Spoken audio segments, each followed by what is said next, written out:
I'm Ollie, Group Business Development Manager over at Tezlom. Today I'm joined by Aman from our Walsall franchise.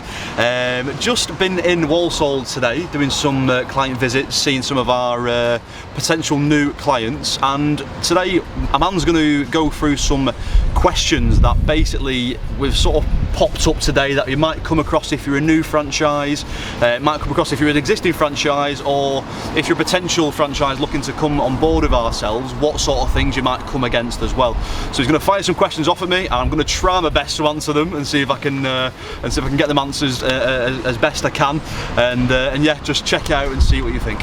Ollie, first of all, thank you for joining us today. Pleasure. Yeah, absolute pleasure. And you have been here before in the lovely Walsall area. Yeah, so, about 4 weeks ago, I think. Yeah, it was, that's right. yeah. So my first question would be, obviously, across the network, what are the best practices you've picked up for franchises in terms of going out there and presenting Tezlom brand? Best practices would probably be mentality. I think when you're buying a franchise, you're already quite a tenacious or persistent person or a resilient person to go buying a business in the first place. So that mindset needs to transition into the salesy side of things as well. You know, as I do, the sales bit's difficult, it's hard, it's a bit of a grind.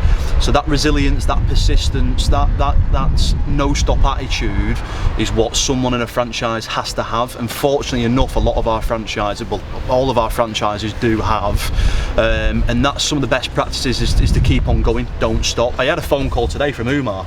He's been operating, God, I don't know how many months it's been, maybe 6 months, something like that. He's probably told me completely different. It's probably been 12 and I don't even realise. And he rang me today saying, I've got a new client on, I'm a bit buzzing. That bit there never gets old. That bit is the nicest bit. Getting a phone call from a man like that who's, he's been up against it a little bit, he's been finding it difficult, and to get a phone call like that to say he's absolutely buzzing, warms the cockles of my heart, I should say. It's really, really nice. It's really, really good. Brilliant. So my next question will be, obviously, as a franchise, explain our day-to-day working. What would you expect us to do in terms of getting a client on board? So from business development wise, there's a program, a guide called the Tezlom Route that I've set up. So any new franchises or any existing franchises that look through the Tezlom Route, it gives you a step-by-step guide of how to do, well, not how to do your phone calls, there's guides on that, but how many phone calls you should be doing to try and get hold of how many people, to make how many appointments, to get how many clients, etc. It's on an average, it's never going to be crystal clear, do you know what I mean, and things like that. But from my perspective, my point of view, you should be doing at least 60 phone calls a week to get 10 appointments to hopefully generate 1 or 2 clients. That's what should be happening. Now, like I said, it's never going to be that way. It's going to be something you might have to do 70 phone calls, 80 phone calls, 90, or do 20. It just depends on who you hit at the time and how good you are on the phone, and that just comes from, once again, that resilience and the persistence to make yourself either better at what you're doing or just keep on doing what you're doing as well. So that leads me to my next question. People are different. Of course. Right? The people we're going to ring are different. You're very different, Aman. Yes, that's right, and so are you, Ollie.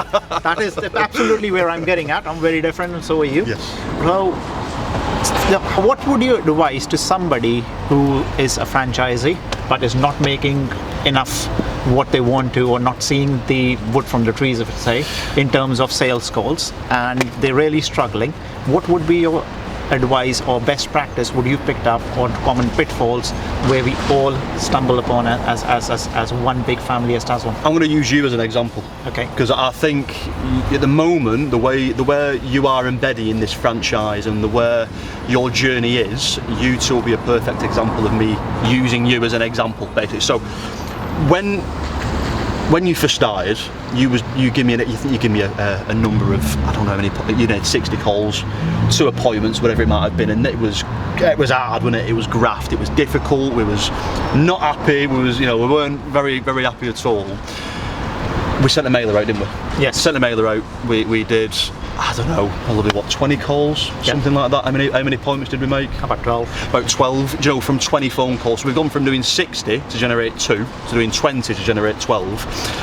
Little things will only get picked up on by an outsider's point of view, and my job is to never to come down and say what you're doing wrong, is to say what are the things we can be doing differently, or to train you to do something different to get a different result.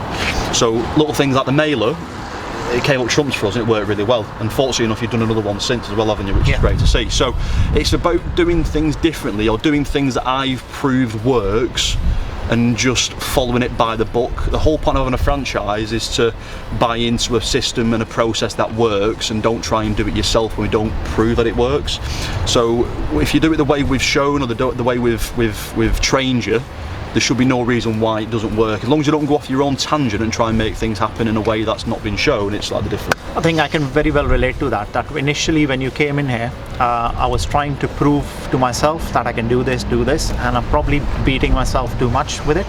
And as soon as we sat down in the last meeting, what I realized was it wasn't about the goal to achieve the sales, but it was a goal about infusing my real self onto the call, just having an honest conversation. And if they're saying no, end of the day it's a no, but it doesn't mean a no for perfect, because that's probably because they've been bombarded with calls left, right and center.